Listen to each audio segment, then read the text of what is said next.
Hola mis amados hermanos, ¿cómo están? Dios les bendiga. Les mando un fuerte abrazo. Qué bueno que están al pendiente de sus clases, qué bueno que están al pendiente de su preparación. Dios les bendiga mucho. Y vamos a continuar, hermanos, con nuestras clases. La clase pasada estuvimos cerrando ya el capítulo de David. Vimos cómo fue su elección de parte de Dios, su relación con Dios, pero también sus tropiezos y asimismo cómo se levantó. Pero hoy vamos, hermanos, a adelantarnos a lo que es los libros de Reyes y segundo de Crónicas. Vamos a entrar en esa monarquía de Israel. Pero vamos a tocar un punto importante también, porque sabemos que después de David se levantó su hijo Salomón.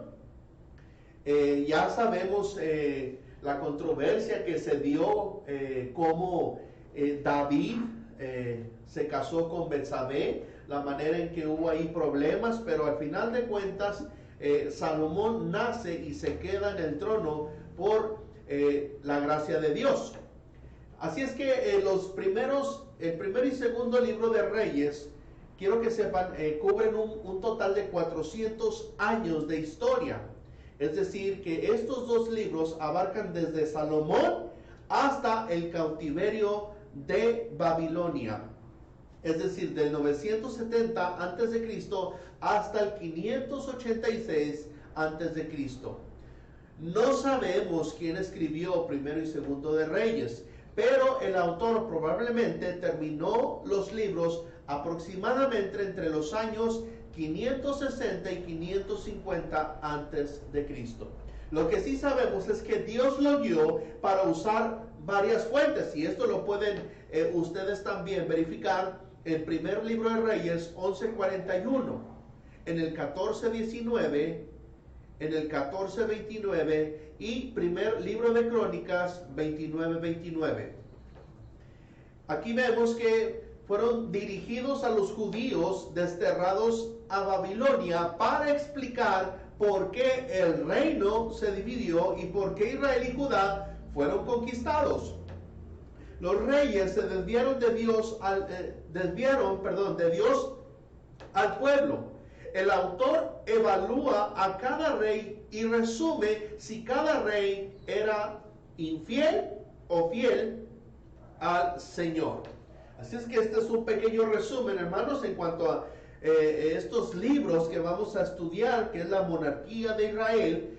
Pero empecemos con Salomón. Salomón llega a ser rey. Esto lo vemos en los primeros 4 capítulos del primer libro de Reyes y el primer capítulo de segundo de Crónicas.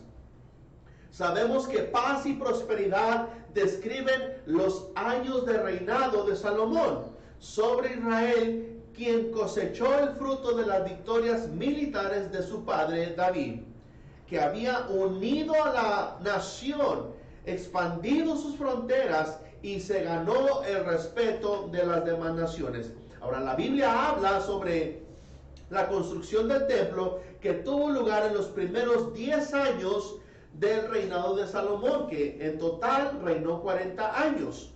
Pero en los primeros 10 años Salomón se dedicó a construir el templo.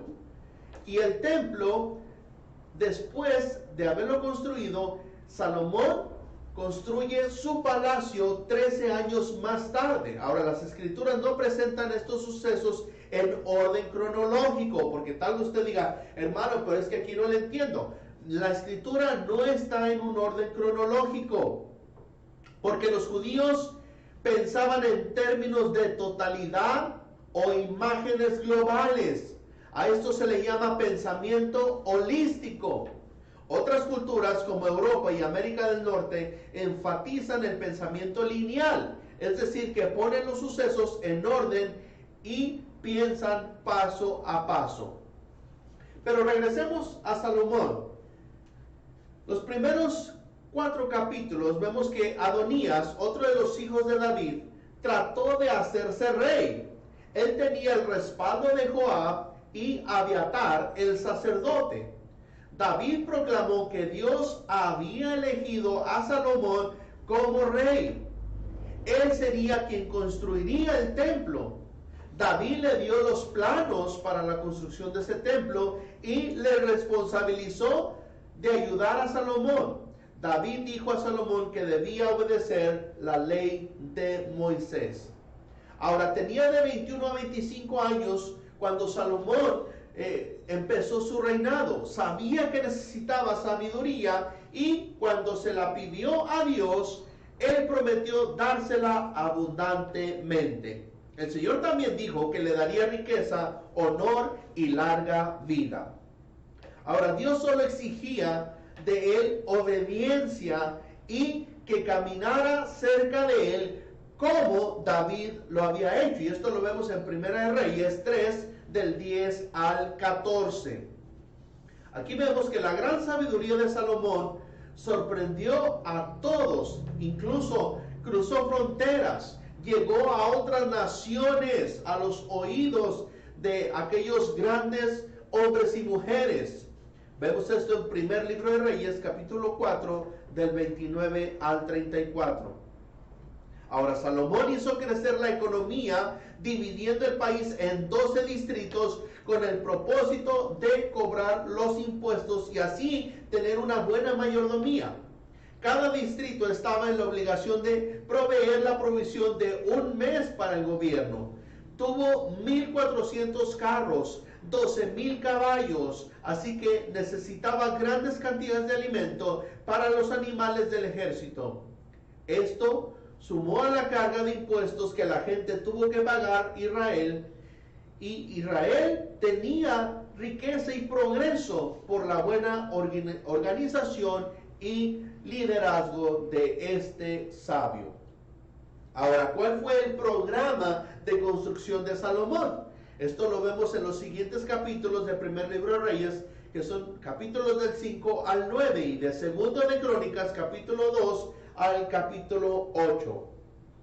Israel construyó el templo en Jerusalén.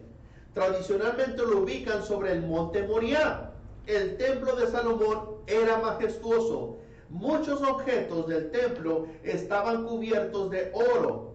Después de ese templo, Israel nunca volvió a tener un edificio tan hermoso. Este se completó en el 950 a.C., durante la edad de oro de Israel. El templo era un lugar fijo para adorar a Dios. Este templo permaneció hasta que Nabucodonosor lo destruyó en el 586 a.C. Después de 70 años, cuando la gente volvió del cautiverio en Babilonia, volvieron a construir, pero ahora pues era el segundo templo, pero ya no quedó con esa misma grandeza. Esto fue en el 516. Luego Herodes construyó un templo para los judíos. El ejército romano lo destruyó en el año 70 después de Cristo. Desde ese tiempo los judíos no han construido otro templo ahí. En el lugar donde estaba el templo, los musulmanes construyeron un santuario llamado la Cúpula de la Roca. Después de construir el templo, Salomón edificó un palacio para él. Se tardó 13 años en completar la construcción. La dedicación del templo fue el suceso más importante en la historia de Israel después de que salieron del monte Sinaí. La gloria del Señor, dice ahí, llenó el templo. Segunda de Crónicas, capítulo 7, versículo 1. ¿Qué entendemos por esto? Que Dios aprueba y bendice al pueblo de Dios por haber obedecido al pie de la letra. Pero también, mis hermanos, quiero concluir esta clase con las relaciones internacionales que Salomón, a bien, con sabiduría de Dios, logró para un crecimiento del pueblo judío. Esto lo vemos en primer libro de Reyes, capítulos del 9 al 10, y segundo de Crónicas, capítulos del 8 al 9. Con la ayuda de los fenicios, mis amados hermanos, Salomón construyó buques para llevar hierro y cobre a otras naciones. Sus buques fueron tan lejos como al sudoeste de Arabia y a Etiopía. Ahora sabemos que la reina de Saba viajó 2,000 kilómetros para ver a Salomón. Llegó para oír la sabiduría de Salomón. Esto lo vemos también en Mateo 12:42 y Lucas 11:31. Ella quedó asombrada y dijo que lo que le habían contado sobre su sabiduría no era ni la mitad de lo que ella estaba experimentando. Tal vez ella quiso también que su nación comerciara con Salomón. Los líderes de muchas naciones respetaban a Salomón y venían para oír su sabiduría en los proverbios, en los cantares y en muchos discursos. Cuando los visitantes llegaban, mis hermanos, llevaban regalos costosos. Lo vemos en 2 de Crónicas 9, del 23 al 24. Los buques de Salomón llevaron metales a Etiopía, el sureste de Arabia, donde negociaba por oro, plata, marfil y animales. Israel también ganó riquezas comerciando especies con otros países. Los israelitas usaban camellos para llevar mercancías para negociar con Arabia del Sur, con Siria, con Fenicia y Egipto. Salomón y todo Israel llegaron a ser ricos como resultado de este comercio. Y lo vemos en 2 de Crónicas, capítulo 9, del 21 al 22. Hermanos, Salomón fortaleció el ejército de Israel, consiguió caballos y carros de los heteos, y esto aumentó su fuerza militar. Su poderoso ejército le permitió controlar el comercio en toda la región. Pues, amados hermanos, este es el resultado cuando un siervo de Dios obedece a los mandamientos. David le aconsejó: Salomón, obedece en todo a Dios. Sigue sus mandamientos, guárdalos en tu corazón.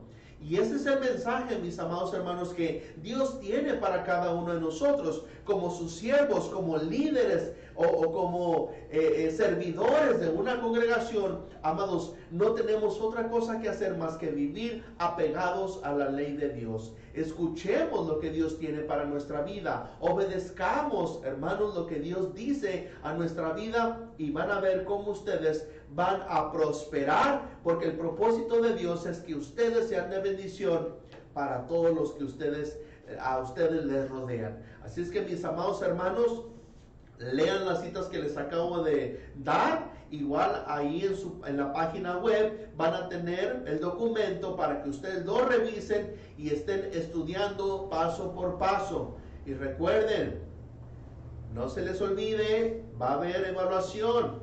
Así es que estén al pendiente, mis amados hermanos, y gracias por continuar con estas bellas enseñanzas que vienen de parte de Dios desde sus casas. Cuídense mucho, guárdense, y que Dios me los bendiga hoy y siempre. Hasta pronto, mis hermanos.